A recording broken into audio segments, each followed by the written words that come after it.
à 53. Je lis au nom de Jésus-Christ. Amen.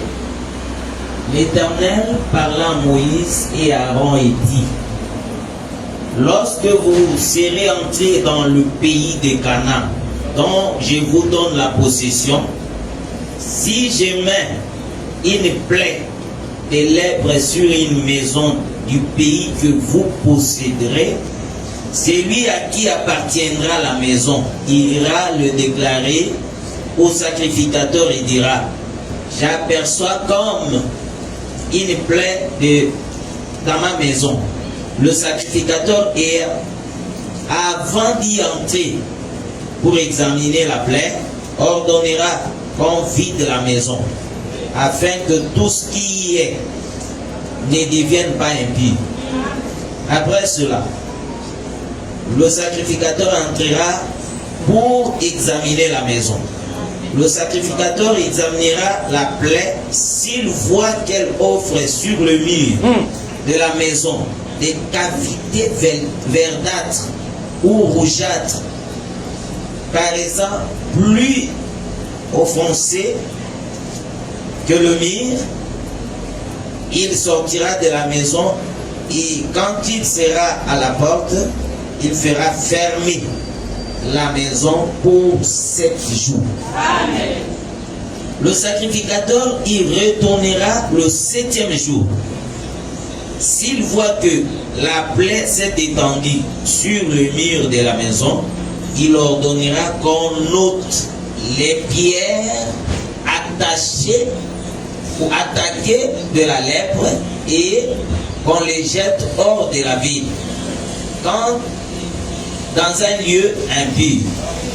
Il fera lâcher, il fera racler tout l'intérieur de la maison et l'on jettera hors de la ville dans un lieu impur la poussière qu'on aura raclée. Amen. On prendra d'autres pierres qu'on l'en mettra à la place des premières et l'on prendra d'autres mortiers pour récrépir la maison. Si la maison revient à faire, si la plaie revient et fait une éruption dans la maison après qu'on a ôté les pierres, raclé et récrépi la maison, le sacrificateur y retournera. S'il voit que la plaie s'est étendue dans la maison, c'est une lèpre invétérée dans la maison. Elle est impure. On abattra la maison, les pierres, le bois et tous les mortiers de la maison, et l'on portera ces choses hors de la ville dans un lieu impur. Amen. Celui qui sera entré dans la maison pendant tout le temps qu'elle était fermée sera impur jusqu'au soir. Celui qui aura couché dans la maison lavera ses vêtements. Celui qui aura mangé dans la maison lavera aussi ses vêtements. Amen. Si le sacrificateur qui est retourné dans la maison voit que la plaie ne s'est pas étendue, après que la maison a été récrépie, il déclarera la maison pure, car la plaie est guérie. Amen. Il prendra pour purifier la maison 2 oiseaux, du bois de cèdre, des cramoisis et de l'hysope. Il égorgera l'un des oiseaux sur un vase de terre, sur de l'eau vive. Il prendra le bois de cèdre, l'hysope et le cramoisi et l'oiseau vivant.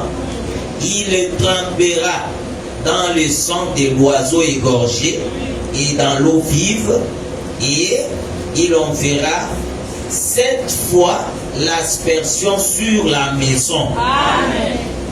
Il purifiera la maison avec le sang de l'oiseau, avec de l'eau vive, avec l'oiseau vivant, avec le bois de cèdre. hysope et le cramoisi. Amen. Il lâchera l'oiseau vivant hors de la ville, dans les champs. C'est ainsi qu'il fera pour la maison l'expiation et elle sera pure. Amen. Et Dieu ajoute la bénédiction à la lecture de sa parole. Amen. Prenez place. Je vous salue au nom précieux et glorieux de notre Seigneur Jésus-Christ. Amen. Est-ce qu'il y a la joie ce matin? Amen. S'il y a la joie, on acclame très fort pour la gloire de notre Dieu.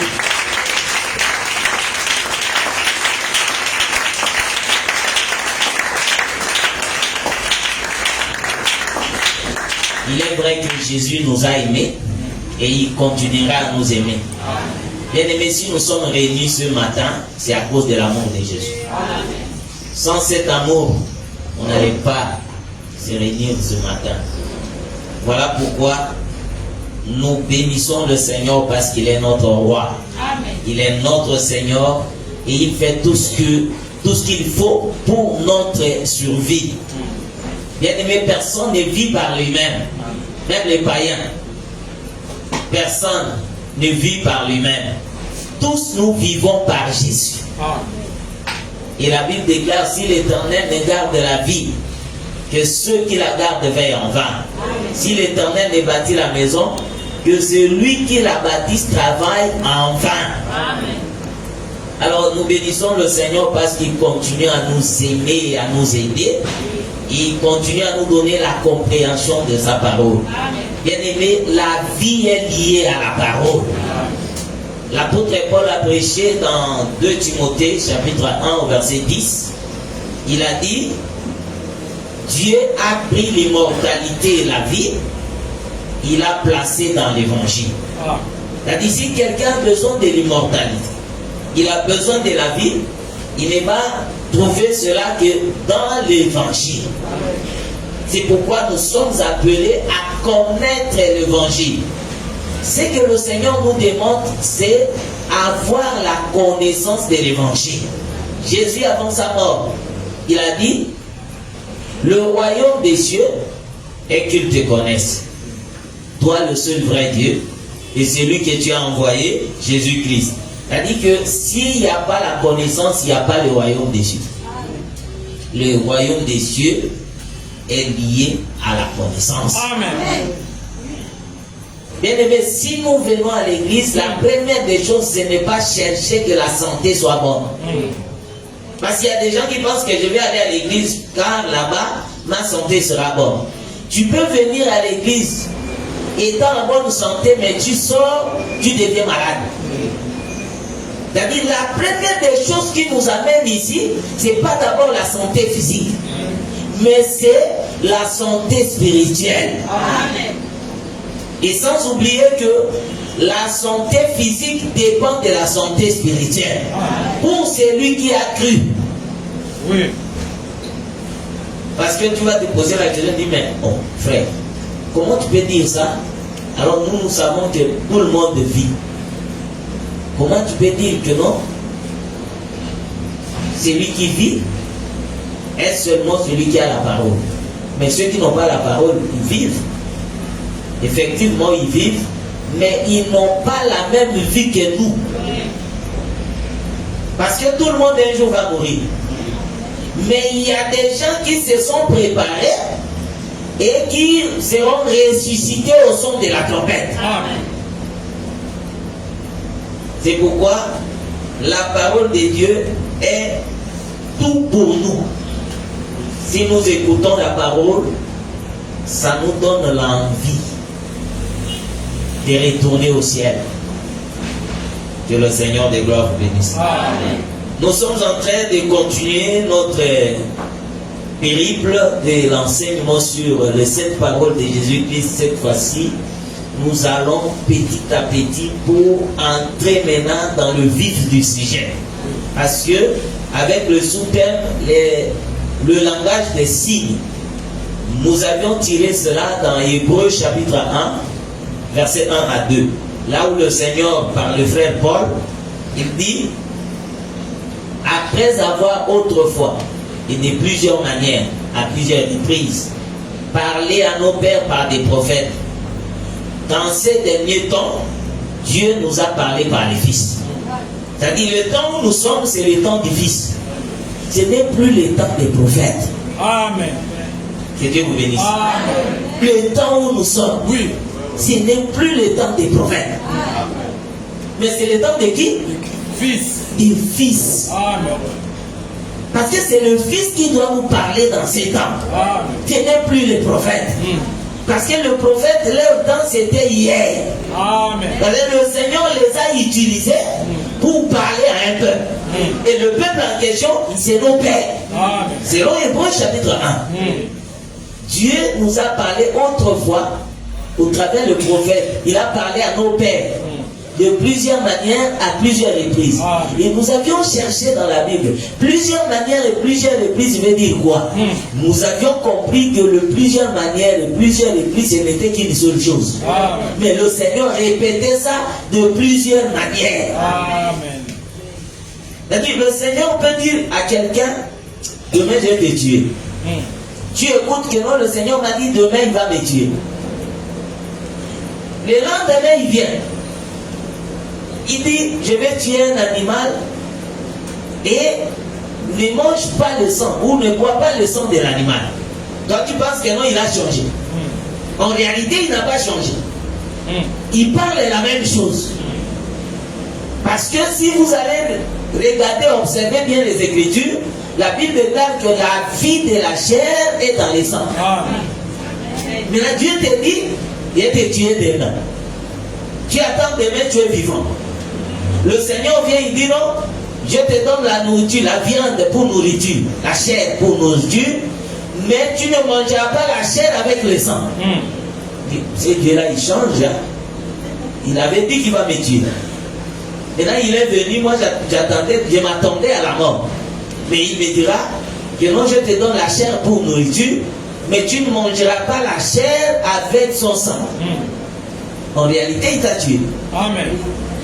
Mais tu ne vas pas comprendre pourquoi, parce qu'il a repris ça d'une autre manière. Amen. Et c'est ce langage-là qu'il a utilisé avec des prophètes. Amen. Jérémie peut venir. Il va dire, j'ai travaillé quelque part et je vis un homme qui est venu. Là où je travaillais, je fabriquais des vases. Un homme est venu et il m'a dit, le premier vase que tu as fabriqué là, c'est pas bon. Il faut détruire ça. Quand j'ai détruit le premier vase, j'ai fabriqué le deuxième qui était utile à son maître. Donc tu vas dire, mais il n'a seulement fabriqué le vase. Qu'est-ce que cela a eu à voir avec? C'est seulement le vase. Et tu ne vas pas comprendre parce que c'est la façon de parler de Dieu, mais c'est une façon codée. Pourquoi Dieu codait son langage? Pour que les gens ne comprennent pas. Et quand les gens ne vont pas comprendre, ils ne seront pas sauvés. Imaginez-vous, le Seigneur appelle Israël. Il quitte l'Égypte. Après 3 mois de marche, Israël arrive à Sinaï. Étant arrivé à Sinaï, le Seigneur dit à Moïse, monte sur la montagne. Dieu lui donne la loi. Il descend avec la loi. En réalité, la loi devait sanctifier le peuple. Au lieu que la loi sanctifie le peuple, Ézéchiel viendra plus tard. Dans Ézéchiel chapitre 20, au verset 25, il va dire, je leur donnais les ordonnances qui n'étaient pas bonnes, des préceptes qui n'étaient pas bons. Je les suyais par leur offrande. Mais la loi était censée sécuriser le peuple, sanctifier le peuple. Mais le Seigneur dit, il suyait le peuple en leur donnant la loi. Tout ça pourquoi? Parce que dans le jardin, il avait dit à l'homme, le jour que tu mangeras le fruit de cet arbre, tu mourras. Maintenant, l'homme, après avoir mangé, il n'était pas mort. Mais il s'est découvert nu. En réalité, l'homme était mort. Amen. Parce que Dieu l'a chassé du jardin. Or, la vie était dans le jardin. Et quand l'homme a quitté le jardin, ça veut dire qu'il était mort. C'est pourquoi Jésus, en venant plus tard, vous allez voir qu'il va traverser pour aller de l'autre côté du territoire des Gadaréniens. Mais il va trouver un homme dans le cimetière. Ou soit dans le sépulcre. Qu'est-ce que cet homme faisait là-bas? Parce qu'en réalité, cet endroit est réservé aux morts. Amen. Mais l'homme qui était vivant, on l'a retrouvé où? Dans le sépulcre ou dans le cimetière. Ça veut dire que cet homme était considéré comme mort. Amen. Parce qu'il ne vivait plus avec les gens. Oui. Vous pouvez avoir quelqu'un avec qui vous faites confiance, mais le jour qu'il va mourir, il ira seul. C'est-à-dire qu'il va être écarté des autres. Maintenant, le Seigneur a trouvé cet homme comme ça. Mais qu'est-ce qu'il a fait? Il a pris cet homme. Il l'a arrangé, il l'a délivré, et après il l'a envoyé parmi les autres. Donc pour dire que la chute d'Adam a été répétée de plusieurs manières, à plusieurs reprises en Israël. Amen. Et voyant ce langage-là, comme nous avions dit, ce dernier temps, Dieu nous a parlé par le Fils. J'insiste sur ça. Ce n'est plus le temps des prophètes. Amen. Quand je dis que ce n'est plus le temps des prophètes, cela ne veut pas dire que non, à l'église, on ne peut pas avoir des prophètes. On doit avoir des prophètes, mais qui travaillent sous la commande de notre Seigneur Jésus-Christ, parce que c'est lui le Fils. Amen. Car Jésus étant venu sur la terre, il était prophète. Il était apôtre. Il était docteur, évangéliste et pasteur. Donc Jésus-Christ était tout ça là. Mais en réalité, quand nous regardions Jésus marcher, on voyait seulement un seul homme. Or, en lui, il y avait toutes ces 5 grâces ministérielles. Et en étant monté, la Bible déclare qu'il a fait des dons aux hommes. Il a établi les uns comme apôtres. C'est qu'en réalité, les uns là, ils sont comme Jésus. Parce que c'est lui l'apôtre. Les autres comme prophètes. Ils sont comme Jésus parce que Jésus c'est le prophète. Les autres comme pasteurs. Toujours Jésus parce qu'il est le bon berger. Il n'y a pas un ministère intermédiaire entre le pasteur et les fidèles. Parce qu'il y a des gens comme ça. Oui. Oh non, celui-là, il est berger. Et l'autre, c'est notre pasteur. Parce que lui, c'est le berger. Les gens ne comprennent pas ce qu'ils disent. Oui. Quelle différence y a-t-il entre le pasteur et le berger? Okay. Mais c'est la même personne. Oui. Le berger, c'est celui qui n'est pas encore devenu pasteur. Non. Ça, c'est leur explication. Oh. Donc, il n'est pas encore devenu pasteur. C'est pourquoi, comme c'est un frère courageux, Oh. c'est le berger. Non, non. Et les autres sont allés plus loin. L'évangéliste, c'est quelqu'un qui gagne beaucoup d'âmes. Non. C'est-à-dire que quelqu'un qui n'est pas ministre, mais chaque fois il est là à côté du pasteur, il soulève la Bible du pasteur. Ah. C'est un évangéliste. Bien-aimé, comment négligez-vous le Seigneur Jésus-Christ jusqu'à ce moment? Ah. Un évangéliste n'est pas différent du pasteur. Amen. Parce que vous allez remarquer que le chandelier a été formé par une seule matière. C'était de l'or pur. Amen. Depuis le pied jusqu'à la fleur. Ce n'était que de l'or. Il n'y avait pas la différence. Amen. Et vous allez voir que le chandelier en question avait 7 parties. Amen. Que Dieu vous bénisse. Il y avait le pied, il y avait la tige, il y avait le calice, il y avait la peau et la fleur. 5. Tout était en or. Amen. C'est-à-dire, quand tu enlèves la fleur, ce n'est plus le chandelier. Amen. Mais là, toi, tu vas plus loin pour dire que non, la fleur, ça n'a pas d'importance. Or, quand le Seigneur a dit de fabriquer ça, tout avait son importance. Amen.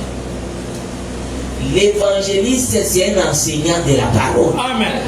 Le pasteur, le docteur, l'apôtre, tous ces 5 grâces sont des grâces qui enseignent. Amen. Que personne ne vous trompe en disant non, le pasteur n'enseigne pas, lui c'est un exhortateur.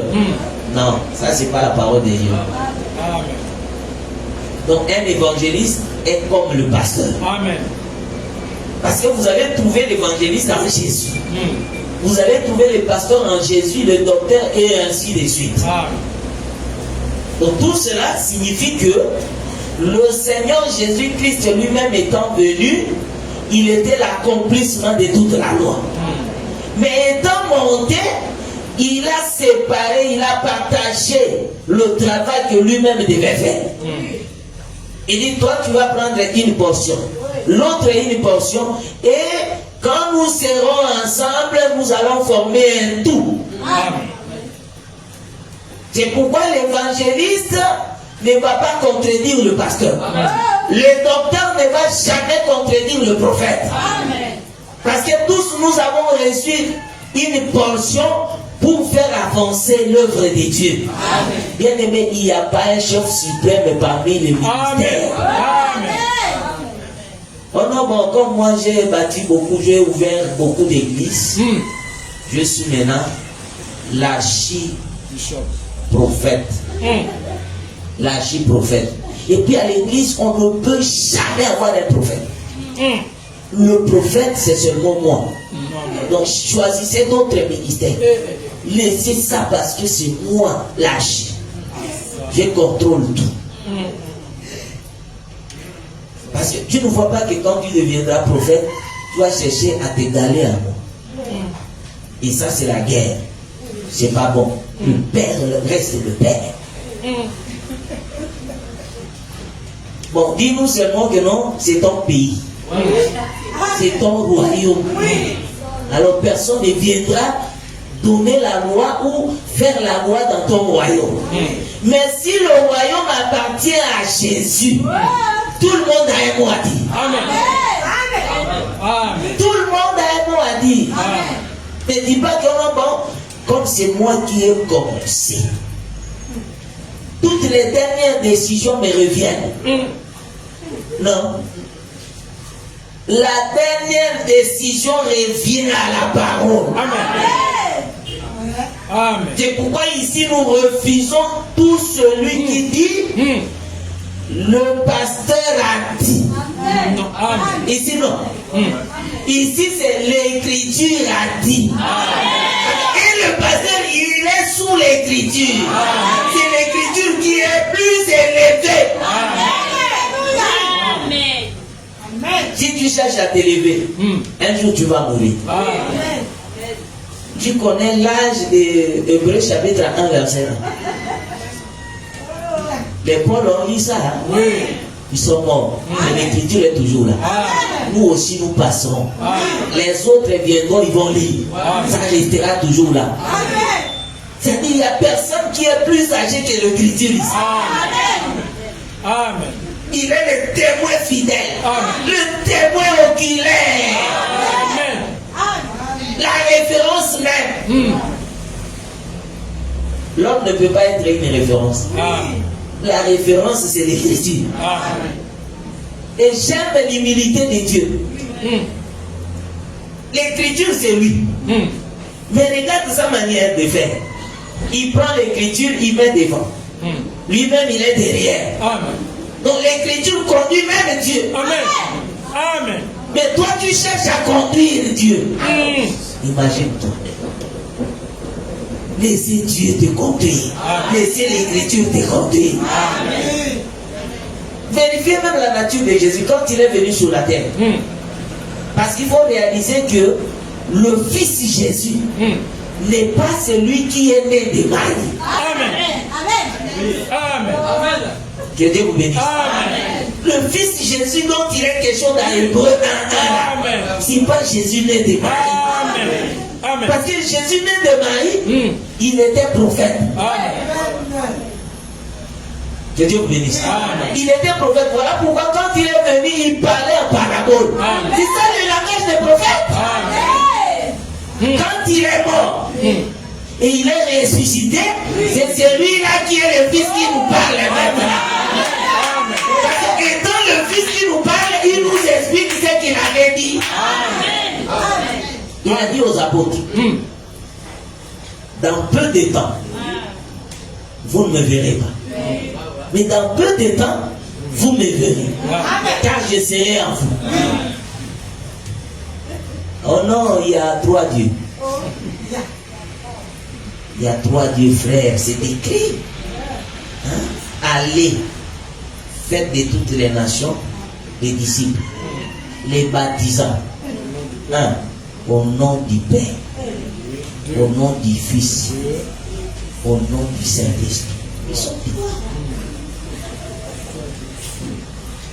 Tu ne comprends rien. C'est parce que tu n'as pas fait la théologie. Si tu avais fait la théologie, tu allais comprendre qu'il y a 3 dieux. Je te regrette parce que tu n'as même pas appris. Tu as quel diplôme toi? Tu ne comprends pas la parole parce que tu as un niveau trop bas. Et quand tu écoutes comme ça, tu es découragé de dire ça, c'est quelle sorte de pasteur comme ça.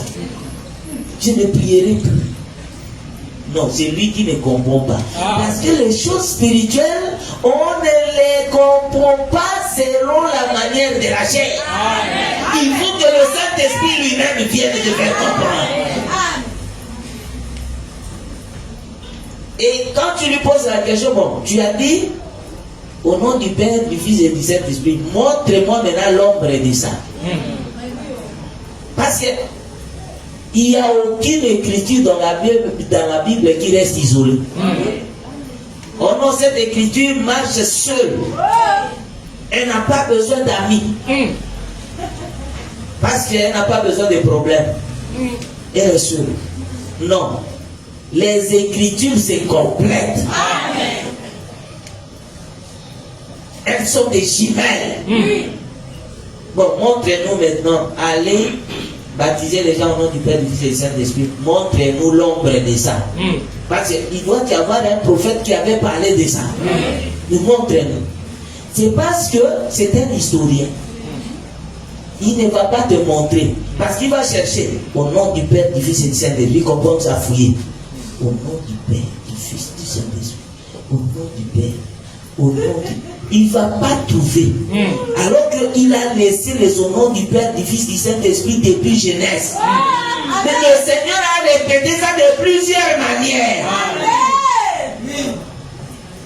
Le Seigneur a dit aux apôtres, allez. Faites de toutes les nations des disciples.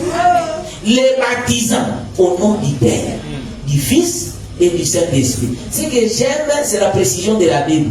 La Bible n'a pas dit au nom du Père, virgule. Au nom du Fils, virgule. Au nom du Saint-Esprit, virgule. La Bible n'a pas dit ça. La Bible a dit au nom du Père. Le Père là, il est le même, le Fils. Le Fils là, c'est le même. C'est comme ça que la Bible a expliqué. Mais là, quand nous cherchons l'ombre de ça, Ézéchiel va nous appeler, dit moi j'ai l'ombre. Et dit, regarde la manière dont le Seigneur a répété ça en moi. Il appelle Ézéchiel. Il dit, Ézéchiel, prends le rouleau là. Mange. Ézéchiel a mangé le rouleau. Et la Bible déclare que dans la bouche d'Ézéchiel, ce rouleau était tout. Comme du miel. Et le Seigneur lui dit, va parler à la maison d'Israël. Il est envoyé, non? Va parler. Le chapitre 3 vient. Le même Dieu qui a envoyé Ézéchiel dit, va parler. Il lui dira, entre dans ta chambre. Ferme la porte. Vous voyez, non? Le Seigneur a dit dans Matthieu 28, allez. Faites de toutes les nations des disciples. les baptisant au nom du Père, du Fils et du Saint-Esprit. Enseignez-leur à observer tout ce que je vous ai prescrit. Voici, je suis avec vous tous les jours jusqu'à la fin. Amen. Ézéchiel va prêcher. Mais pendant qu'il partait, le Seigneur lui dit, entre dans la maison. Tu deviendras muet. Tu ne parleras plus. Oh, mais tu m'as commissionné déjà. Je devais partir, non? Il reste dans la maison. La même chose, le Seigneur, quand il a parlé dans Matthieu 28, arrivé dans Marc 24, il va dire à ses apôtres, restez à Jérusalem, jusqu'à ce que vous soyez revêtus de la puissance. C'est qu'ils n'étaient pas partis directement. Comme Ézéchiel. Ils sont restés. Maintenant, Ézéchiel étant dans la maison, il ne parlait plus. Il faisait que des signes. Parce que Dieu lui a fermé la bouche. C'est par la bouche qu'on parle. Maintenant, comme la bouche est fermée, tu vas faire quoi? Il est resté comme ça, sans parler. Jusqu'à ce qu'il y a un fugitif qui était venu le soir. Et c'est par ces fugitifs que la bouche d'Ézéchiel a été ouverte. La bouche d'Ézéchiel était ouverte quand le fugitif est venu. Et directement, il a commencé à reparler. C'est pourquoi en cherchant ça, nous avions trouvé ça dans le livre de Luc chapitre 1. Il y a un homme appelé Zacharie. Il entre dans le temple pour s'acquitter de ses devoirs de prêtre. Étant à l'intérieur, Gabriel vient. Et dit, tes prières ont été exaucées. Ah bon? Voici Élisabeth, ta femme, deviendra enceinte. Et elle enfantera un fils. Tu lui donneras le nom de Jean.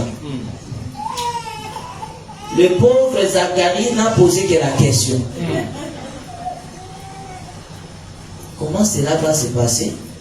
Parce que Élisabeth est déjà vieille. Il dit, comme tu as douté.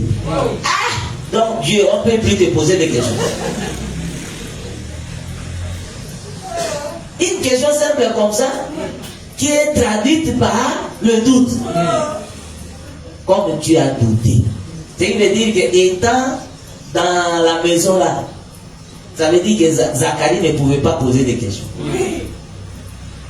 Et c'est vrai. Parce que ces temps-là, ce n'était pas le temps des questions. Écoute seulement.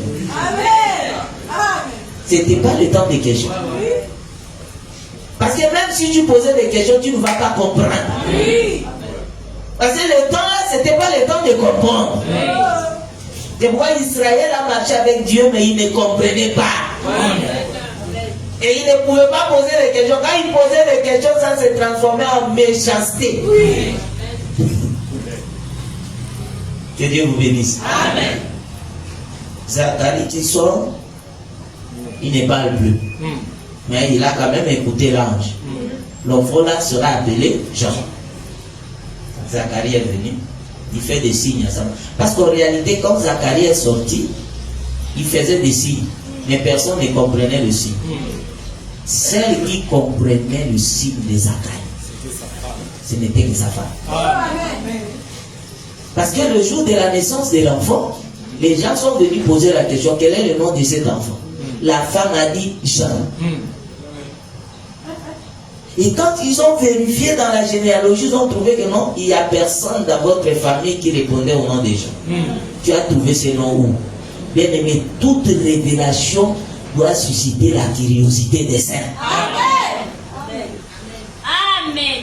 Amen. Même l'ainsi parle l'Éternel doit susciter ta curiosité. Amen. Tu ne peux pas commencer à trembler parce que tu as écouté ainsi parle l'Éternel. Tu trembles pas. Tu as peur de quoi? Ainsi parle l'Éternel, c'est pour toi? Tu as peur de quoi? Mais il faut vérifier. Amen. Est-ce que réellement c'est ainsi parle l'Éternel? Que Dieu vous bénisse. Amen. Parce que les gens aujourd'hui, ils donnent des offrandes n'importe où, n'importe quand et n'importe comment.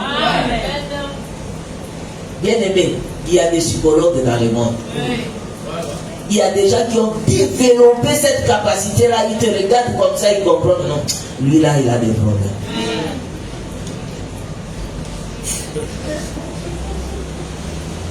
Ainsi parle l'Éternel. Quand je t'ai vu passer là, le Saint-Esprit m'a dit, tu as beaucoup de problèmes. Eh, parfois, parle.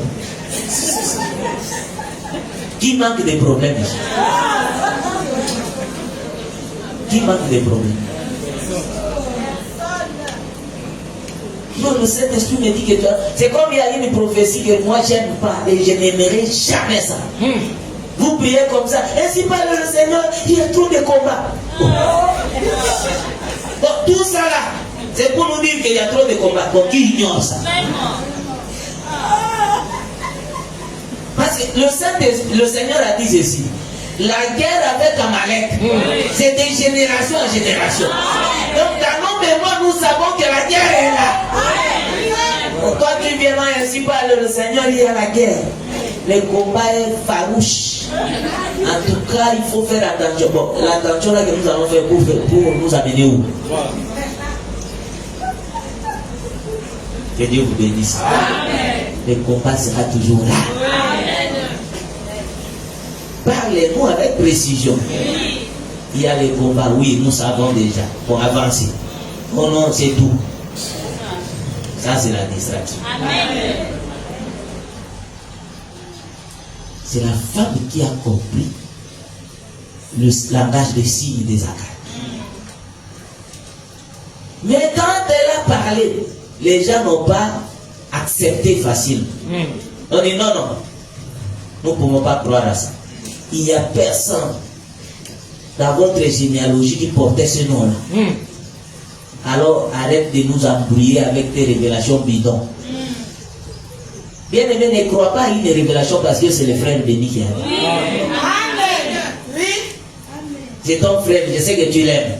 Mais quand il dit quelque chose, vérifie d'abord. Tu vérifies ce qu'il a dit là. C'est écrit. Si c'est écrit, dis Amen. Mais si ce n'est pas écrit, dis frère béni, je t'aime bien. Tu es mon frère. Mais ce que tu viens de dire là, ce n'est pas la parole de Dieu. Je te crois, toi, le frère béni, mais ce que tu as dit là, je ne crois pas à ça. Amen. Amen. Non, nous, on ne croit pas. Il dit, bon, allons demander le Père. Le Père ne parle plus. Mais vous allez demander comment? C'est que vous allez utiliser le langage des signes. Amen. On pose la question en utilisant le langage des signes. Le Père aussi répond en utilisant le langage des signes. La confusion. Toi, tu viens avec le signe, l'autre aussi parle avec les signes. C'est la confusion. Il demande une pierre. On lui amène la pierre. Il écrit. C'est lui qui ne parlait pas. Il écrit. L'écriture et la révélation de la femme sont tombées pareilles. Et directement, les gens qui disputaient, ils n'ont pas pu disputer. Pourquoi? Parce que l'écriture a témoigné la révélation. Et quand il a fini d'écrire, lui-même il doit lire. Il ne parlait pas. Maintenant, c'est le Fils qui est venu faire parler le Père. Donc, la naissance des gens a permis au Père de parler. Si Jean n'était pas né, le Père n'allait pas parler. Est-ce que je me fais comprendre? Jésus dans Jean chapitre 14 verset 1er. Écoutez ce qu'il va dire. Que votre cœur ne se trouble pas. Croyez en Dieu, croyez aussi en mon frère. C'est le verset. Il y a Dieu, il y a aussi Jésus. Parce qu'il dit croyez en Dieu, croyez aussi en moi. Bon, toi-même, quand tu comprends là, tu comprends quoi? Parce qu'il dit Dieu et moi. Deux personnes. Croyez en Dieu, croyez aussi en moi. Mais écoutez Jésus dans Jean 8. Il dit, vous mourrez dans vos péchés. Si vous ne comprenez pas que, si vous ne croyez pas que Jésus. Ils ont dit, tu rends témoignage de toi-même. que ton témoignage n'est pas vrai. Il dit, il est vrai que j'ai rendu témoignage de moi-même, le Père rend aussi témoignage de moi. C'est ça la réponse que Jésus avait donnée aux Juifs. Il dit, je rends témoignage de moi-même, le Père rend aussi témoignage de moi. Mais là, qui est le Père qui rend témoignage de Jésus? Jean chapitre 5, verset 39. Vous sondez les Écritures, parce que vous pensez avoir en elles la vie éternelle. Ce sont elles qui rendent témoignage de moi. Alors le Père qui rend témoignage de Jésus, ce sont les Écritures. Et quand nous retournons dans Jean chapitre 14, il va dire, croyez en Dieu, croyez aussi en moi. Le moi là, c'est l'explication de Dieu. Amen. Et Dieu, c'est l'écriture. Parce que selon Actes des Apôtres, chapitre 15, à partir du verset 21, il est écrit, Moïse a dans chaque vie les gens qui le prêchent et qui le lisent chaque sabbat. On lit Moïse. Oh, Moïse, c'est un homme. Comment on peut lire un homme et le prêcher? Donc là, l'écriture témoigne que le Moïse dont il s'agit là, ce n'est pas Moïse physique, mais c'est Moïse l'écriture. On lit l'écriture et on la prêche. Mais celui qui prêche l'écriture, c'est le Fils. Amen. Que Dieu vous bénisse. Amen. Alors, la bouche de Zacharie a été ouverte quand le Fils est né. Ça veut dire que le Fils là représente le fugitif qui vient ouvrir la bouche d'Ézéchiel. Et vous allez voir que les apôtres, pour prêcher, ils ont attendu quand le Saint-Esprit est venu. C'est le jour de la Pentecôte que les apôtres se sont levés pour prêcher la foule. Amen. Donc aujourd'hui, on ne prêche pas parce qu'on a étudié. On ne prêche pas parce qu'on a fait beaucoup de temps à l'église. Mais pour prêcher, il faut être revêtu de la puissance du Saint-Esprit. Bien aimé, je l'avais dit le jeudi. On ne reçoit pas le Saint-Esprit par imagination.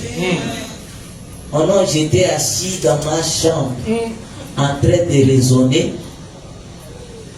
Tout à coup, une puissance est entrée en moi et j'ai reçu le Saint-Esprit. Ça là, même Satan lui-même est étonné de cette révélation. Pour recevoir le Saint-Esprit, la formule est simple. Crois au Seigneur Jésus dans la vraie parole. Parce qu'il y a des gens qui ne sont pas dans la vraie parole, mais qui se prétendent avoir le Saint-Esprit. Non. Amen. Le Saint-Esprit, on ne le reçoit pas comme ça. Amen. Quand tu es dans une fausse doctrine, et il faut réaliser que dans les fausses doctrines là, ils ont aussi des visions. Ils prophétisent aussi. Mais cela ne veut pas dire que c'est la garantie du ciel. Matthieu chapitre 7. Maintenant, qu'est-ce que tu veux dire? Moi, j'ai prophétisé quand j'étais de l'autre côté. Avec quel esprit? Matthieu chapitre 7. À partir du verset 21. J'ai lu au nom de Jésus-Christ. Ceux qui me disent Seigneur, Seigneur, n'entreront pas tous dans le royaume des cieux. Mais celui-là, seul, qui fait la volonté de mon Père qui est dans les cieux. Vous pensez que la volonté de mon Père, c'est moi? Je ne peux pas ingérer. Moi, je vais marcher les yeux fermés. Parce que je vais faire la volonté de mon Père. La volonté de mon Père, c'est le respect des Écritures. Quand l'Écriture n'est pas respectée, c'est que tu n'es pas dans la volonté de son Père. Plusieurs versets 22 me diront en ce jour-là, Seigneur, Seigneur, n'avons-nous pas prophétisé par ton nom? Est-ce que quelqu'un comprend la lecture? N'avons-nous pas prophétisé par ton nom? N'avons-nous pas chassé des démons par ton nom? Et n'avons-nous pas fait beaucoup de miracles par ton nom? Alors je leur dirai, ouvertement. Ça marchait le mot. Je ne vous ai jamais connu. Donc quand vous faisiez vos choses là, je n'étais pas dedans. Bien que vous utilisiez mon nom, mais moi je ne vous ai jamais connu. Il ne les a jamais connus. Mais les morts ressuscitaient. Les malades étaient guéris. Les démons sortaient. Mais le Seigneur répond ici, je ne vous ai jamais connu. C'est le passé simple. Hein? Je ne vous ai jamais connu. Ça fait très mal. Avec tout le courage. Et tu dépensais aussi l'argent pour évangéliser. Mais le Seigneur dit, je ne vous ai jamais connu. Je ne vous ai jamais connu. Il ne se limite pas là. Écoutez la fin du discours. Retirez-vous de moi. Ah! Ça c'est la fin du discours. Je ne vous ai jamais connu. Retirez-vous de moi. Retirez-vous. C'est-à-dire vous faites des bruits. Je ne vous ai jamais connu. Retirez-vous. Mais bien aimé, il faut veiller. J'avais dit le jeudi ici qu'il y a la visitation du Saint-Esprit. Oui. Quelqu'un peut être visité par le Saint-Esprit, mais il n'a pas le Saint-Esprit. Amen. Amen. Très important. Oui. Tu peux venir au culte comme ça, le Seigneur agit, tu es visité. Mais cela ne veut pas dire que tu as reçu le Saint-Esprit. Car il est écrit au commencement, l'Esprit de Dieu faisait quoi? C'est mouvait au-dessus des eaux.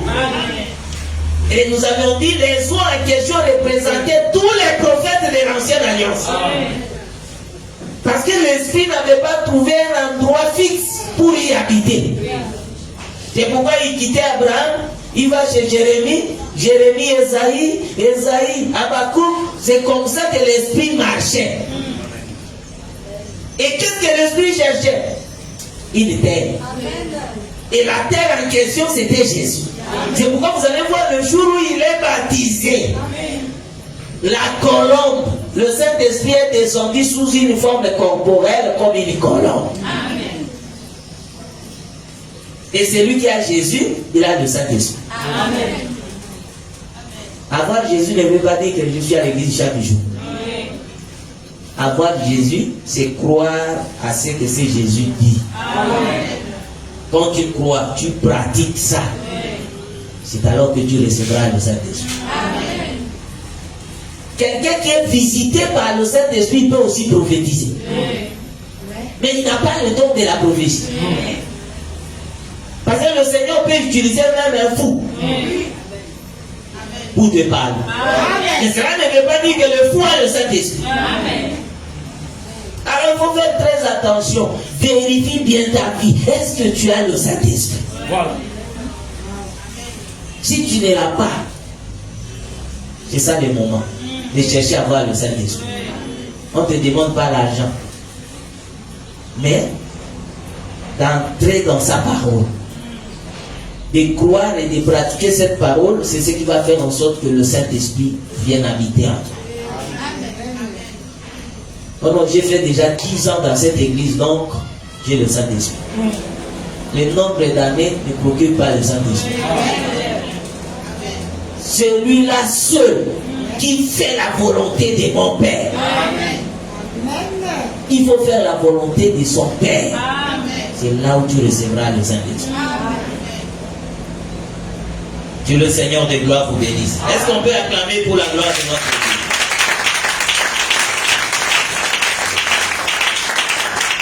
Dieu? Dieu qui parle de plusieurs manières à plusieurs reprises, il est venu en Israël. Chapitre 13 de Lévitique, il va dire, si un homme est atteint de la lèpre, l'homme, quand il est atteint de la lèpre, lui-même, il doit crier impur, parce qu'il sait que ça c'est la lèpre. Lorsqu'il va crier, c'est le sacrificateur qui viendra. pour examiner parce qu'il a crié. Mais s'il ne crie pas, c'est encore là un problème. C'est le langage des signes, n'est-ce pas? Oui. L'homme qui a atteint de la lèpre, Oui. lui-même doit crier. Amen. Et puis, si je prends cette écriture pour l'actualiser aujourd'hui, c'est compliqué. Amen. Beaucoup de gens aujourd'hui sont dans les péchés, mais ils ne crient pas. Oui. Oui. Alors que dans la Bible, on dit, si quelqu'un a la lèpre, lui-même doit crier un puis. Amen. C'est ça aussi l'œuvre d'amour. Oui. Parce que la lèpre, c'est une maladie contagieuse. Quand tu cries un but, ça veut dire que tu alertes les autres à ne pas t'approcher. Amen. Mais il y a des gens ici atteints de la lèpre, Oui. ils cherchent encore à aller chez les autres. Oh. J'ai trouvé quelqu'un. Cette fois-ci, je pense que ça va durer. Vraiment. Oui. Celui qui a atteint de la lèpre doit crier. Impur. Ça, c'est un homme. Et le sacrificateur viendra examiner la plaie. Lorsqu'il va examiner que la lèpre est vraiment constatée, il va mettre la personne hors du camp pour préserver la santé des autres. La raison de le mettre hors du camp, c'est pour préserver la santé des autres. Amen. Et le Seigneur avait donné cette loi pour garder la santé et la vie des Israélites dans le sens que le mal n'entre pas.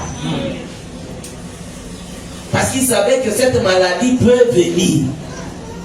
Mais pour que ça ne puisse pas être propagé, il faut isoler la personne. Quarantaine. C'est ce qui s'est passé ici, non? Voilà. 2020, 2021. Covid-19. Il suffit seulement de faire. On appelle. C'était quel numéro? Que Dieu vous bénisse. Donc le Seigneur avait parlé de cela pour que les gens se conservent purs. Ça c'est pour un homme. Maintenant, qu'est-ce qu'on va faire? Lorsque le sacrificateur va examiner la personne, il va le mettre en quarantaine. Après quelques temps, c'est le sacrificateur qui est le médecin de la lèpre. Tout le monde ne peut pas soigner la lèpre. Parce que le sacrificateur, il a une dose importante de vaccin empêchant la pénétration de cette maladie dans son corps. C'est ça ce que Dieu avait fait. Donc le sacrificateur ne peut pas être contaminé.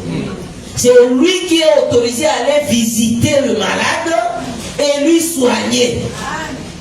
Même si tu n'as pas fait les études médicales, mais tu es sacrificateur capable de soigner cette maladie. C'est pas tout le monde. Oui. C'est là où j'ai compris une chose. Le frère Jean, il parle dans 2 Jean, chapitre 2. Il dit, si quelqu'un vient à vous, n'apportant pas cette doctrine, ne lui dit pas salut. C'est lui qui lui dit salut, participe à ses mauvaises actions. Et l'apôtre Paul, lui, quand il prêche ça, il dit non, quand quelqu'un n'obéit pas à ce que nous vous disons, n'ayez pas de communication avec lui. C'est-à-dire, on a la communion avec celui qui obéit à ce que le Saint-Esprit nous dit. Quand quelqu'un n'obéit pas à ce que le Saint-Esprit nous dit, il ne faut pas avoir la communion ou la communication avec lui. Bien aimé, on s'appelle frères et sœurs à cause de quoi? C'est à cause de la parole, non? Quand l'un néglige la parole, c'est qu'il n'est plus mon frère. On est frère par la parole. Et quand moi je néglige la parole, c'est que je ne suis plus ton frère. Disons-nous la vérité, n'est-ce pas? Oui. On est frères à cause de la parole. S'il n'y avait pas la parole, est-ce qu'on devait s'appeler des frères? Non. On s'appelle des frères et sœurs à cause de la parole. Le dénominateur commun, c'est quoi? C'est la parole. Quand la parole n'est pas respectée, on n'est pas frère. Oui. Et ne sois pas scandalisé. Quand tu me vois passer, je te regarde comme si je t'ai jamais connu. C'est la parole. Oui. Si tu veux qu'on soit frère, respecte la parole. Parce que si l'autre respecte et que toi tu ne respectes pas, lui il a un corps différent de toi. Non. Qu'est-ce qui fait que lui respecte et que toi tu ne respectes pas? Alors, la personne qui est en quarantaine, c'est le sacrificateur qui le vérifie. Il faut arrêter avec le Congosa. On t'a chassé de l'église. Et ça, c'est quelle sorte d'église comme ça? On chasse aussi les gens. Et moi aussi, j'ai parti.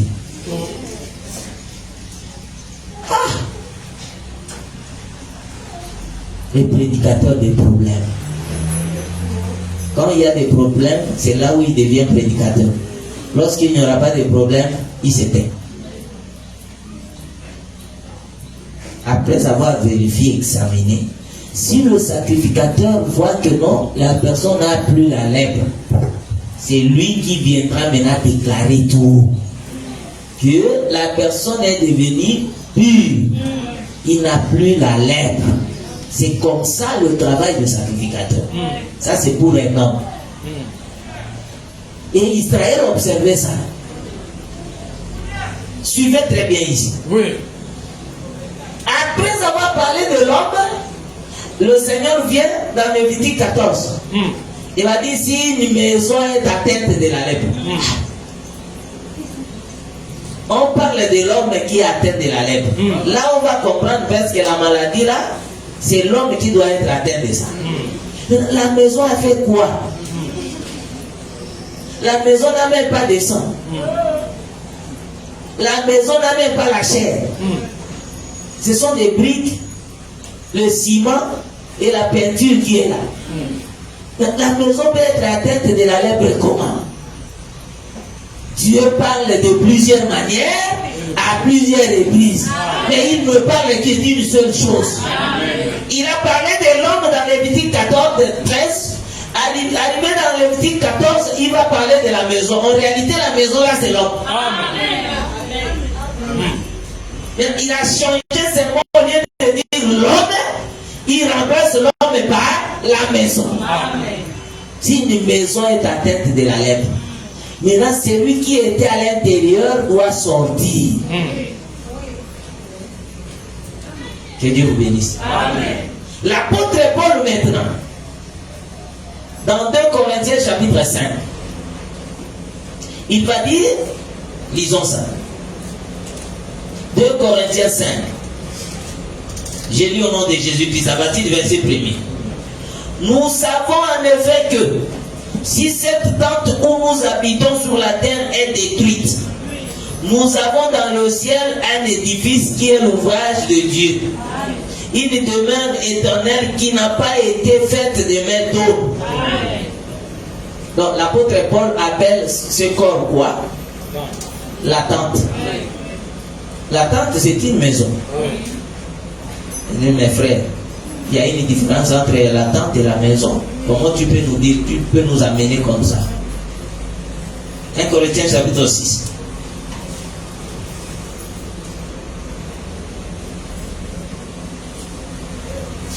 Le verset 19. J'ai lu au nom de Jésus-Christ. Ne savez-vous pas que votre corps est le temple du Saint-Esprit qui est en vous, que vous avez reçu de Dieu et que vous ne vous appartenez point à vous-même? Est-ce que quelqu'un a compris? Pourquoi tu changes de terme comme ça, frère? La maison, tente. Maintenant, c'est le temple. Le temple, c'est quoi? N'est-ce pas une maison? Qu'est-ce que Salomon avait construit? N'est-ce pas, c'était le temple. Oui. Mais écoutez, il dit, j'ai construit cette maison en ton nom. C'est que le temple, c'est la maison. Amen. Est-ce que quelqu'un a compris? Amen. Oh non, ça paraît toujours difficile. Hébreux, chapitre 3, versets 5 à 6. J'ai lu au nom de Jésus-Christ. Pour Moïse, il a été fidèle dans toute la maison de Dieu, comme serviteur pour rendre témoignage de ce qui devait être annoncé. Mais Christ l'est comme fils sur sa maison. Et sa maison, c'est nous. Donc nous sommes une maison. Là c'est clair maintenant. Donc nous sommes une maison. Aussi nous sommes une maison, l'apôtre Paul va prêcher que tout le monde est sorti d'un seul sang. C'est que la maison qui nous a donné naissance, c'est quelle maison? C'est Adam. Donc si nous sommes une maison, notre père c'est qui? C'est Adam aussi, c'est une maison. Est-ce que vous comprenez ça? Maintenant l'écriture dans Lévitique dit, si vous constatez qu'une maison a de la lèpre, celui qui était dedans doit faire quoi? Sortir. Alors maintenant nous venons de comprendre qu'Adam aussi c'est une maison. Et l'écriture témoigne que la lèpre est une maladie contagieuse. C'est ce que nous avons compris. La lèpre est une maladie contagieuse. Maintenant si tu restes dans la maison, tu seras aussi contaminé. Alors il faut faire quoi? Sortir de cette maison-là. Or Adam c'est une maison. Dieu a donné la loi à Adam. Il dit le jour que tu mangeras le fruit de cet arbre, tu mourras. Adam a mangé le fruit de cet arbre, il a péché contre la loi de Dieu. C'est que cette maison est devenue lépreuse. Est-ce que vous comprenez? Amen. Maintenant, tout celui qui est sorti d'Adam, il doit avoir la même maladie qu'Adam. Est-ce que vous comprenez? Parce que le corps que nous avons, c'est le corps adamique. Maintenant, la Bible déclare que si tu constates qu'une maison a la lèpre, celui qui est dans cette maison, il doit faire quoi? Sortir. C'est qu'en d'autres termes, le Seigneur voulait simplement nous dire que nous devons sortir du premier Adam. Parce que nous avons constaté que Adam a la lèpre. Mais pour ne pas être contaminé, nous devons sortir. Voilà la raison de venir de Jésus sur la terre. Si Jésus n'était pas venu sur la terre, on devait toujours rester dans cette maison qui a la lèpre. Alors, quand tu sors, il faut que le souverain, le sacrificateur vienne examiner la maison. Toi, tu sors. Le sacrificateur vient examiner la maison. Et lorsqu'il va découvrir que cette maison a la lèpre, qu'est-ce qu'il va faire? Il doit fermer cette maison. D'abord, vider la maison. Il faut qu'il commence par vider la maison. Et fermer la porte. Pour que personne n'y entre. La maison là, comme elle est vidée, ça reste comme une capote. Parce que personne ne va utiliser cette maison. Elle est fermée à cause de la lèpre. Et cela pendant 7 jours. La bouche d'Ézéchiel a été fermée pendant combien de temps? 7 ans. Donc les 7 reviennent encore. Pendant 7 jours. Puis il a dit, mais 7 ans n'est pas égal à 7 jours. Frère. Toi, qu'est-ce que tu dis? C'est écrit, c'est pas bon. Ézéchiel chapitre 4, verset 6. Un jour égale une année. Maintenant, quand on dit 7 jours, ça fait combien? 7 ans. Amen. Que Dieu vous bénisse. Amen. Il va fermer la maison 7 jours. Le 7e jour, il va revenir. Donc, c'est la création qui se répète. Amen. Le 7e jour, il va revenir pour vérifier. Parce que vous allez voir que quand Dieu a créé en 6 jours, le 7e jour, qu'est-ce qu'il a fait? Il s'est reposé. Avant de se reposer, il a dit, tout ce qu'il avait fait était très bon. C'est-à-dire que la création, c'est comme la marche, n'est-ce pas? Il crée, il ne regarde pas. Mais quand il arrive à la 7e fois, c'est là où il doit tourner. C'est là où vous allez constater dans la Bible, lorsque Salomon a construit sa maison, il avait fait aussi la marche. Et il y avait 7 degrés. Il monte, il monte, il monte. C'était juste le trou. Maintenant, quand il arrive là où il y a le siège, il montait comme ça, non? Il tournait le dos contre les gens. Les gens ne voyaient que le dos. Lorsque le roi montait, il voyait que le dos. Maintenant, quand il arrive à la marche, là où il y a le trône, qu'est-ce qu'il doit faire? Il doit tourner, n'est-ce pas? Vérifie bien. Quand il monte, il y avait des lions à gauche. Il y avait aussi des lions à droite. Il monte comme ça. Mais quand il arrive là où il y a le siège, il doit tourner, non? La droite devient la gauche. La gauche devient la droite. Le Seigneur a répété ça. Il dit le premier seront les derniers. Les derniers seront les premiers. C'est ça la marche de Salomon. Alors, le 7e jour, il vient, il ouvre la maison, il remarque que non, effectivement, il y a la plaie. Qu'est-ce qu'il va faire? On va enlever les briques qui ont été atteintes pour remplacer d'autres. C'est ça ce que la Bible déclare. On enlève et on remplace. On récrépit la maison. Maintenant, après quelques temps, quand on va constater encore qu'il y a toujours la règle, cette fois-là, le sacrificateur viendra pour qu'on puisse démolir la maison. Parce qu'on a constaté que cette maison a la lèpre invétérée. C'est-à-dire c'est une lèpre qui a atteint un niveau très élevé. Donc on ne peut plus laisser la maison. Il faut que la maison soit démolie. Et prendre tout ce qui constituait la maison, aller déposer ça hors du camp dans un lieu impur. Désormais, on ne parlera plus de cette maison. Or, si cette maison était Adam, et qu'on a constaté la lèpre dans Adam, il faut que Adam soit détruit. Maintenant, une autre manière de parler de ça, c'est ce que le prophète a dit. J'ai travaillé dans une maison, là où j'ai fabriqué des vases. Le premier vase que j'avais fabriqué n'était pas bon. Il fallait détruire ça. Ça, c'est le premier Adam. C'est pourquoi vous allez remarquer que quand Jésus est venu, il portait le corps adamique.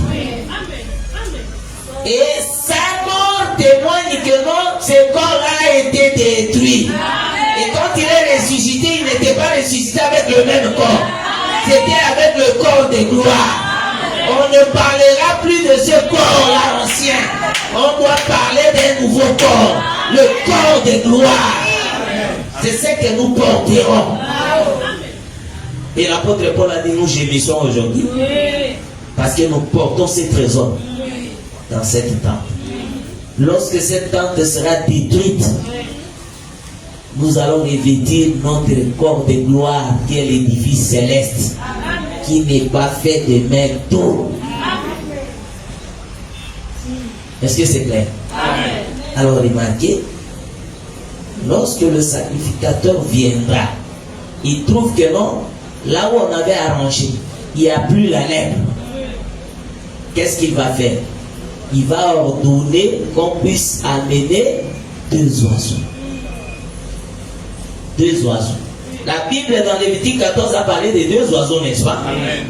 Maintenant, Lévitique toujours 14 au verset 20, on explique ces oiseaux-là.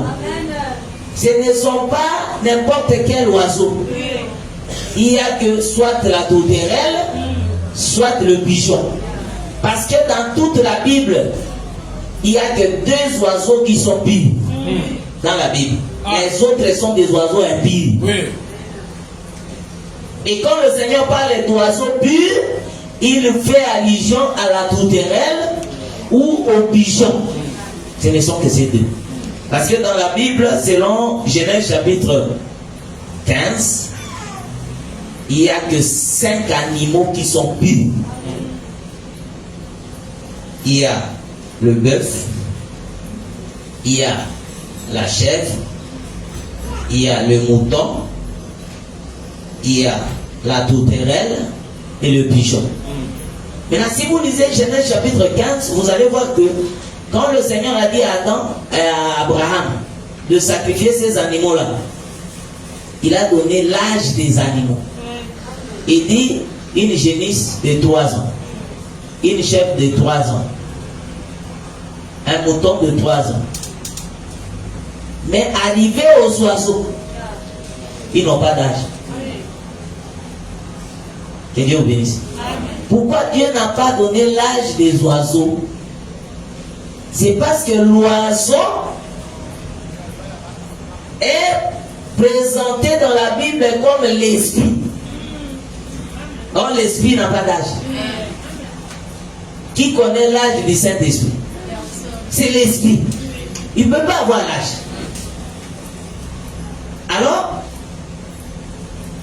pour cette maison, on doit apporter 2 tourterelles, 2 oiseaux.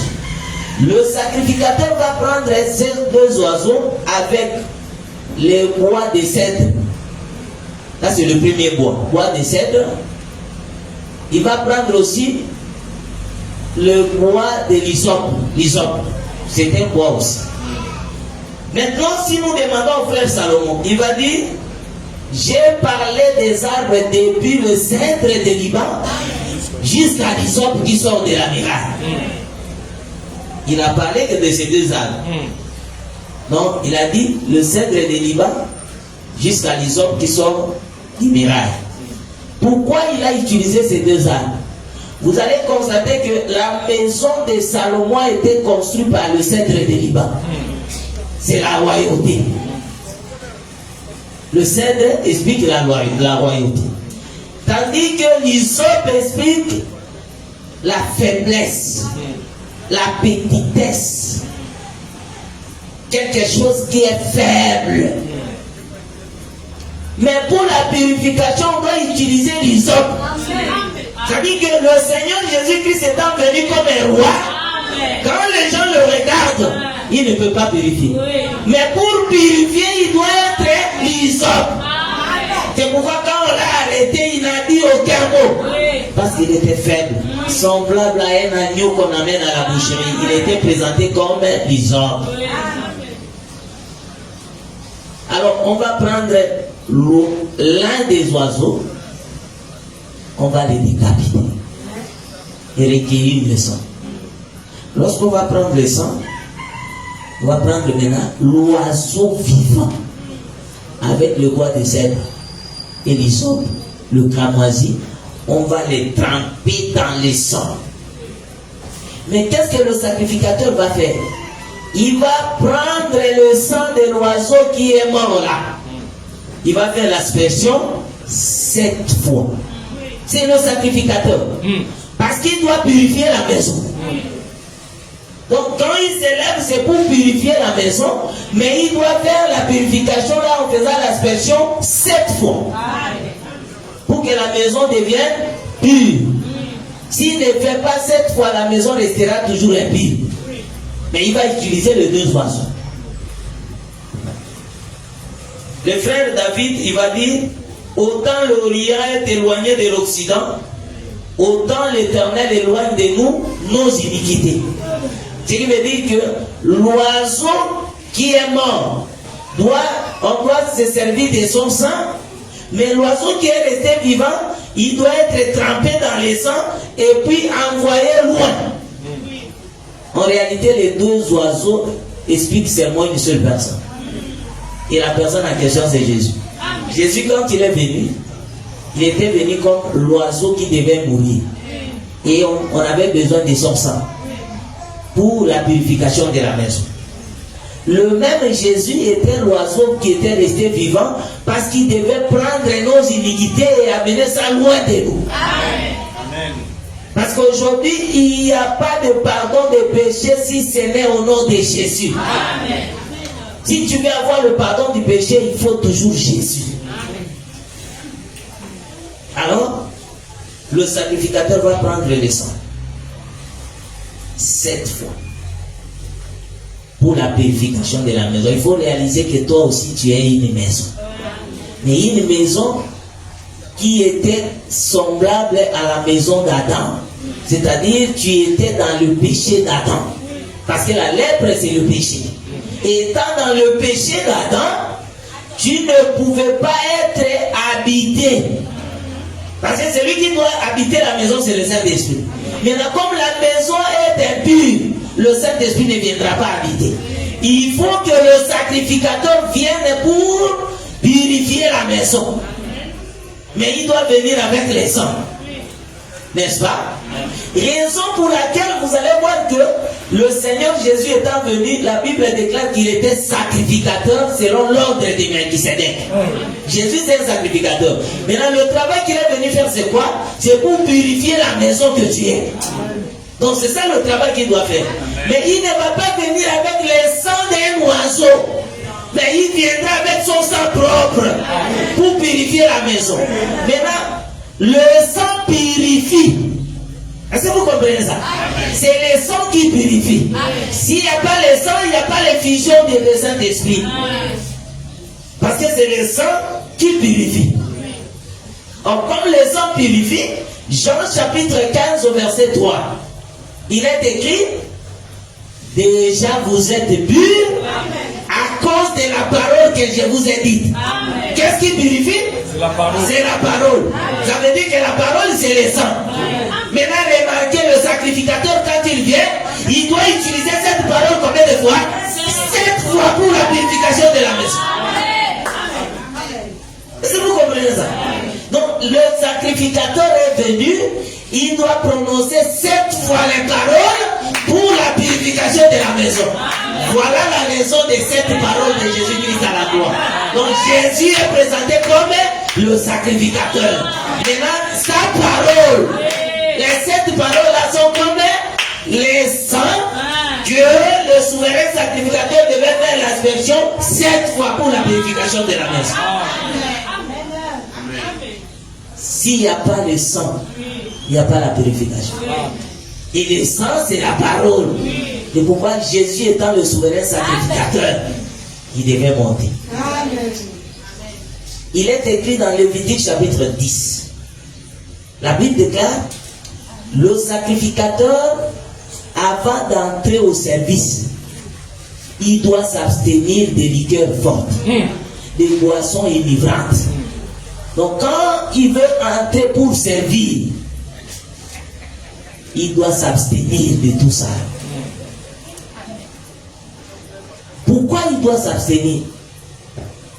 Lisons ça. Lévitique chapitre 10. Parce que il y a des débats comme ça, hein? Oui. Surtout autour des vins. Montre-moi une écriture, frère. Voilà. Est-ce qu'il y a une écriture qui interdit le vin? Bon. Tu sais combien tu rates? Il y a des choses dedans, il faut boire. Il n'y a aucune écriture. L'écriture ne dit pas qu'il ne faut pas boire. L'écriture dit qu'il ne faut pas abuser. Non, il n'y a pas ça. C'est ça ce que les gens disent. L'écriture ne n'interdit pas le vin. L'écriture dit seulement que non, l'excès, c'est pas bon. L'écriture parle de l'excès. Mais l'écriture ne dit pas que non, il ne faut pas boire. L'écriture n'interdit pas ça. Mais toi, tu dis que non, on ne peut pas boire. Vous voyez vos églises là? Viens, prends le fils qu'un verre. Dans votre Bible là, il est écrit que non, Timothée, il ne faut pas seulement prendre de l'eau. Prends aussi un peu de vin pour ton estomac. Il a bien dit Timothée. Mais il parle à qui? À Béni. Là-bas, on a parlé de Timothée. Lui, il me dit, Béni, prends un peu. Alors que moi, je n'ai pas un problème de l'estomac. Et quand tu vois comme ça, tu dis, ah, tu as raison. Donc j'ai un vin ici, goûter seulement. Tu pêches. Cherchons l'écriture. Parce qu'on a interdit aux sacrificateurs d'entrer. Oh là là. Voilà, le verset 9, 8 à 9. J'ai lu au nom de Jésus-Christ.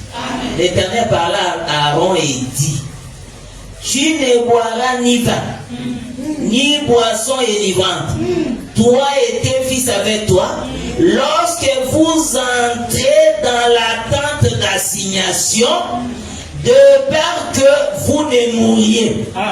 Ce sera une loi perpétuelle parmi vos descendants, afin que, verset 10, afin que vous puissiez distinguer ce qui est saint de ce qui est profane, ce qui est impur de ce qui est pur. Quelle est la raison? Pour la distinction. Pour la distinction. Amen. C'est-à-dire, on a interdit à Aaron et à ses fils de boire le vin pour distinguer. Amen. Ils sont sacrificateurs, n'est-ce pas? Oui. Ils ne peuvent pas boire. Bon, admettons, c'est le langage de si. Tu viens de prêcher, c'est le langage de si. Il y a Jésus, puisqu'il a accompli ça. Quand il est venu, qu'est-ce que Matthieu dit? Le Fils de l'homme est venu, mangeant, vivant. Est-ce qu'il buvait de l'eau? Non. Le vin. Et Dieu vous bénisse. Bien aimé, s'il faut dire la vérité, il faut le parler sans avoir honte ou peur. Jésus buvait. Amen. Il prenait vraiment le vin comme ça. Les gens passaient qui le voyaient avec les publicains. En train de boire. Amen. Cet homme-là qui boit là, c'est Jésus. Il boit. Amen. Amen. Et la Bible déclare, le Fils de l'homme est venu mangeant, vivant avec les gens. On a dit que c'était un buveur et un mangeur. Jésus mangeait aussi. Hein? Oui. Oui. Et puis il ne mangeait pas en cachette. S'il faut manger, même sur la route, là, il mange. Il n'avait pas honte. C'est pourquoi les gens disent non, ah, le Fils de l'homme est venu mangeant vivant. Avec les gens de mauvaises. Et puis il ne choisissait pas. Il suffit seulement qu'il trouve les gens en train de boire quelque part, il s'assoit. Donc moi aussi. Il boit. Il buvait. Amen. C'est une écriture de la Bible. Oui. Il ne faut pas avoir peur de pasteur veut nous amener où. Je vous amène là où il y a l'écriture. Jésus buvait. Amen. Prenez vraiment comme ça là, il est assis. Il dit, ah, ça là c'est quoi? La regarde. Non. C'est bon. C'est pas la regarde. Il buvait. Jésus buvait. Alors que quand je dis la regarde, c'est seulement la boisson. C'est ce qu'il faut comprendre.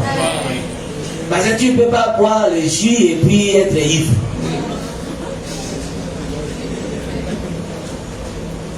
Alors un jour, le Seigneur Jésus qui était venu pour purifier la maison. Parce que la maison avait des défauts. La maison avait la lèpre. Maintenant, il devait faire ce travail de purifier la maison. C'est pourquoi dans Luc 10, il va venir. Amen. Et quand il... C'est Luc 20... Non, Matthieu 26. C'est Matthieu 26. Lorsqu'il vient, il organise un repas avec ses apôtres. Et dans ce repas-là, il y avait le vin frais. Amen. Amen. Et puis si vous vérifiez bien la lecture, vous allez voir que Jésus est en train de regretter. Que Dieu vous bénisse. Amen. Ils ont organisé le repas, il y avait le vin. Il ne faut pas dire que non, le repas des saints, il n'y a pas le vin. On ne peut pas mettre le vin. Dans le repas là que le Seigneur avait organisé, il y avait le vin. Amen. Ils ont mangé et ils ont bu. Mais Jésus, avant de boire, Il regarde le vin et il regrette. Il dit, oh, je ne boirai plus. Amen. Pourquoi? Parce que son objectif était d'aller purifier la maison. Maintenant, pour aller purifier la maison, avant d'entrer au service, il doit s'abstenir. Et il va dire, je ne boirai plus. C'est-à-dire que Jésus avait bu avant d'entrer au service. De la même manière, dans Lévitique chapitre 10, les sacrificateurs buvaient avant d'entrer au service. Et lorsqu'ils entrent au service, ils disaient, c'est fini. Et si vous lisez bien dans Matthieu, il dit, je ne boirai plus. Plus jamais cette coupe, je la boirai au royaume. Donc ici sur la terre, il a dit, je ne boirai plus. Mais il va la boire où? Au royaume. Bon, pose-toi la question. Là-bas, il aura quel corps? C'est simple, non? Parce qu'il a promis, je ne boirai plus jusqu'à ce que le royaume ne vienne. C'est-à-dire qu'il va boire au royaume. Or, au royaume, nous n'aurons plus ce corps. Et le vin physique ne sera plus. Maintenant, il va boire.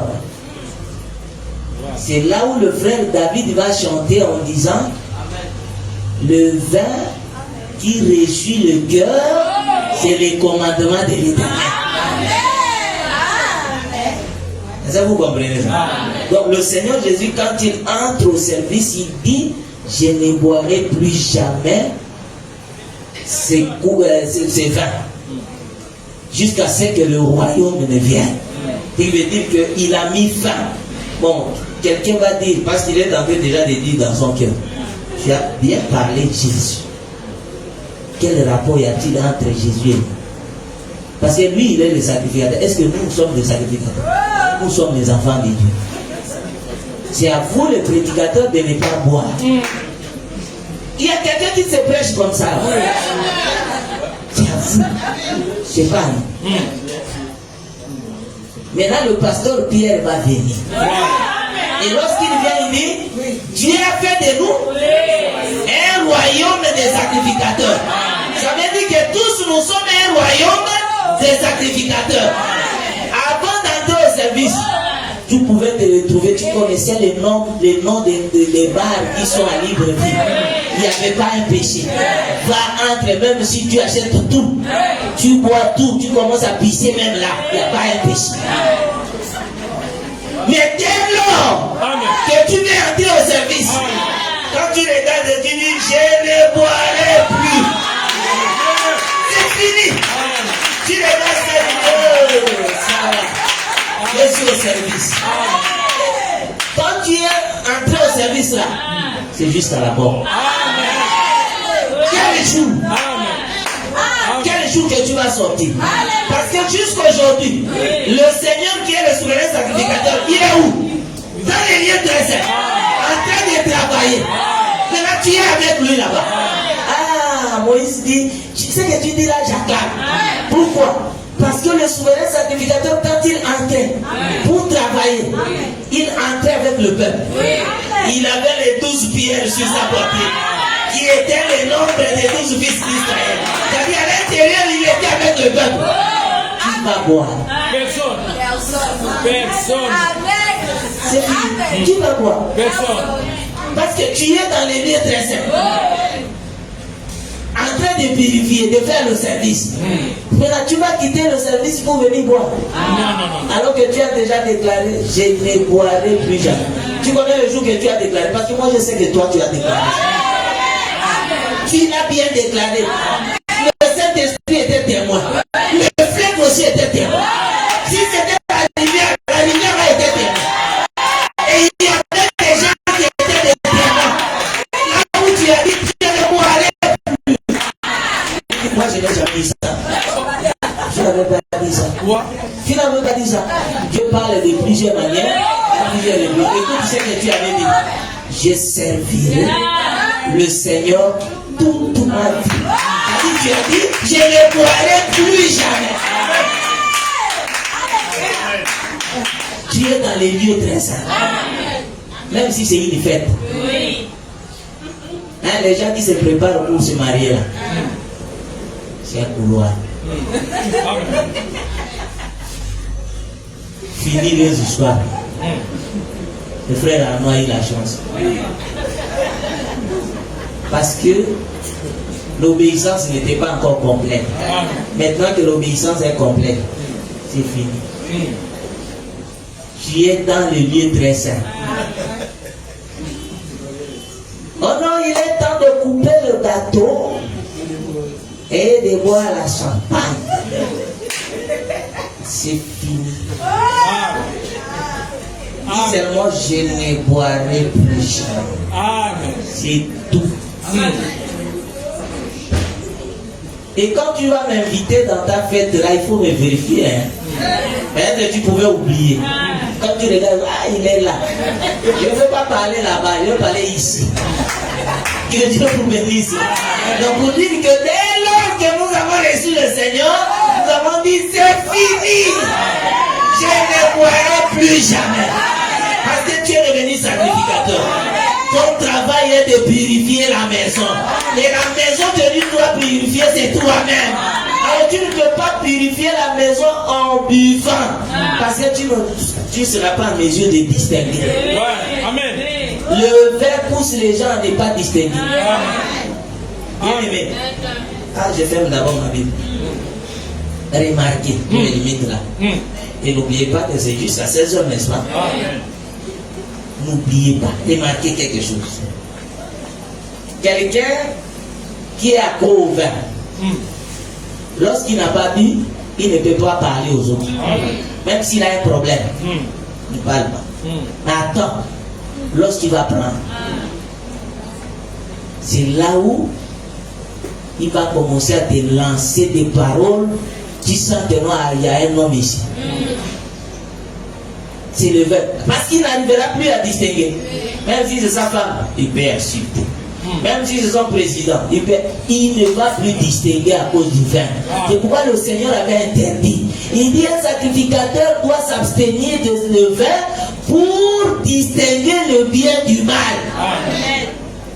C'est-à-dire quand quelqu'un boit, il ne distingue plus. Et moi je dis que la Bible a raison. Est-ce qu'il y a une douche ici? Il n'y a pas une douche ici. Mais tu vas remarquer que ça deviendra une douche. Et quand quelqu'un vient, il dit là-bas, l'église des Saints du Gabon, parce qu'il a bu, il ne peut plus distinguer, il viendra pisser ici. Que Dieu vous bénisse. De la même manière, c'est lui qui pêche, c'est qu'il a bu du vin. Il y a le frère Salomon qui m'appelle. Est-ce qu'on peut lire ça? Amen. Disons le fils qu'il y a le frère Salomon et puis j'avais déjà fermé la Bible, mais comme le frère Salomon dit, fais un effort que je sois là. Mais puisque la dernière minute,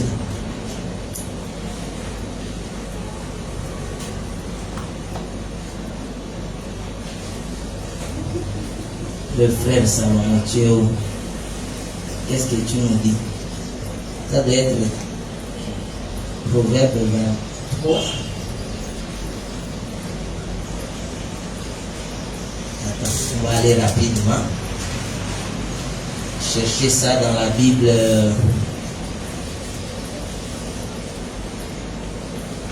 C'est simple.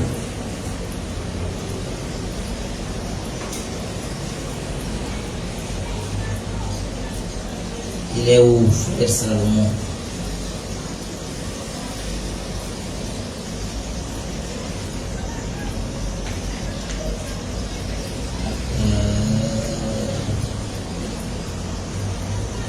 Proverbe, combien? Ça doit être 23. Mais je cherche le verset.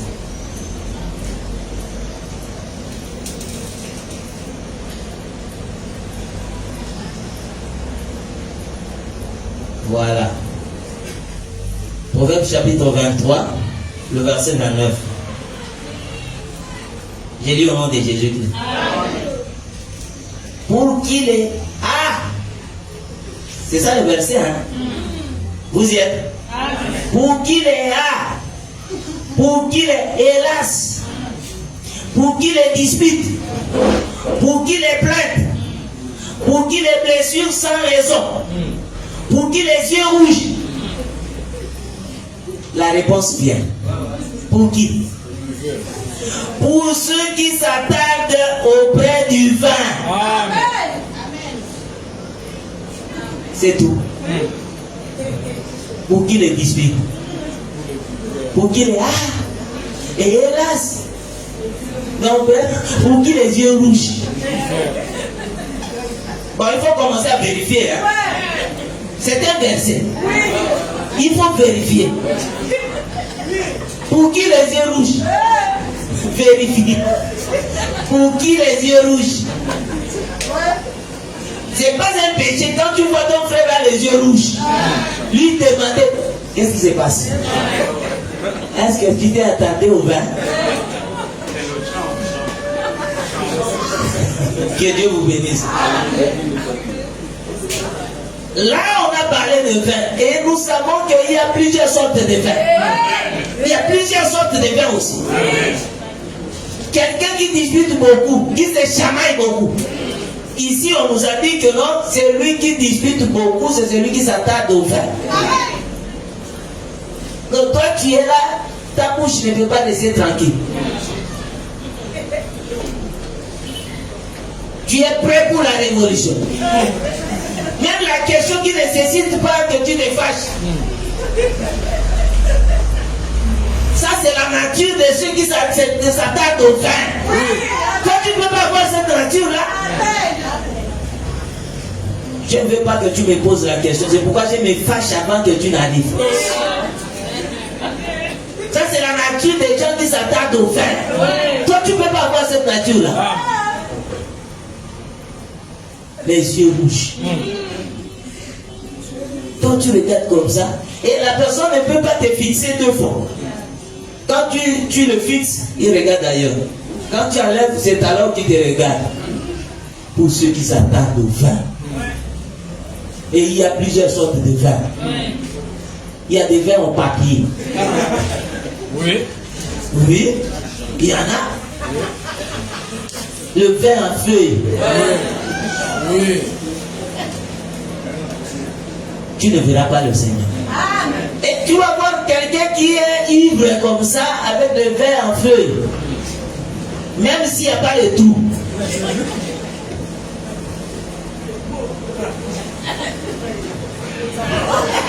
Il ne sait plus distinguer. C'est à cause du vin. Et même dans des maisons, il y a des gens comme ça. Tu es une femme et tu la resteras. Reste une femme. Oui. La femme ne sait pas distinguer si c'est son mari ou c'est son enfant. Elle ne sait pas. Oh. Ça, c'est la nature des gens qui s'attaquent au vin. Amen. Amen. Et l'homme, c'est un lion. Les lions même à la maison. Donc même si on donne la nourriture, il faut remarquer que les lions, hein, sa colère, ça pèse après avoir mangé. Mais toi, que tu manges ou pas, pareil. Tu ne sais pas distinguer. Ça, c'est quel temps? Pour toi, tous les temps, c'est ça. Ça, c'est quelle nature comme ça? Un enfant de Dieu ne peut pas vivre comme ça. Donc, je vous exhorte, vous devez savoir que dès lors que nous avons reçu le Seigneur, nous avons mis croix au vin. Le vin, c'est toute nature contraire à la parole. On doit mettre croix à ça. Il y a d'autres, quand ils boivent le vin, ça lui donne l'envie de raconter n'importe quoi. Et c'est comme ça que tu es. Oui. Le commérage. Tu connais ça, non? C'est que nous appelons le komosa. Habitué à ça. Ça, c'est la nature des gens qui se l'attardent au vin. Komosa. La bouche est devenue longue. Et les yeux sont comme le serpent. Partout tu marches, il faut regarder quelle histoire que je vais ramasser pour aller raconter. Là, c'est la nature des gens qui s'attendent au vin. Ils discutent même. Ils voient le moustique comme ça, ils commencent à discuter. Là où je travaille, j'écoute des choses. Hein. Tu vas voir les gens qui sont là. Ils comparent, ils commencent bien. Tu sais, le pays, ces derniers temps. Et puis, le vin aime la politique. Hein? C'est ça que j'ai remarqué. Le vin aime beaucoup la politique. Même quelqu'un qui n'a jamais appris ça. Mais quand il est devant son verre là, c'est compliqué. Ah, le président, le nouveau président, vraiment, il travaille. L'autre va sortir, c'est un antagoniste. Et qui? C'est là où ça commence. Non, tu ne vois pas. Et toi aussi, tu ne vois pas. Comme ça, pendant 2 heures du temps, sans repos. Et il y a que les bouteilles qui se succèdent. Cette nature-là n'est pas la nature des enfants des gens. Il dit, bon, moi, je ne boirai jamais. Parce qu'il est écrit. On nous a expliqué, j'ai compris. Mais il faut aussi savoir qu'il y a certaines natures qui sont innées. Ça ne peut pas aller rapidement comme ça. Donc, petit à petit. Mais quand tu me vois faire ça, il faut comprendre que c'est petit à petit.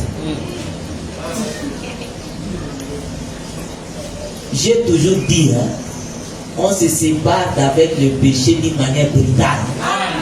Il n'y a pas de calcul à faire. On ne fait pas de calcul au nom. Bon, j'ai fait seulement aujourd'hui, alors demain je vais prendre la décision. Ce que tu as fait aujourd'hui, demain quand tu vas prendre la décision, il y a pas une autre chose qui vient, il y a beaucoup d'avantages. Il dit, ah bon. Pour qui les hélas, pour qui les yeux, que le Seigneur des gloires vous bénisse.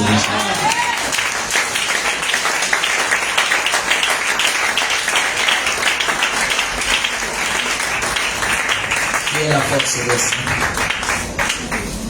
Nous venons de t'écouter.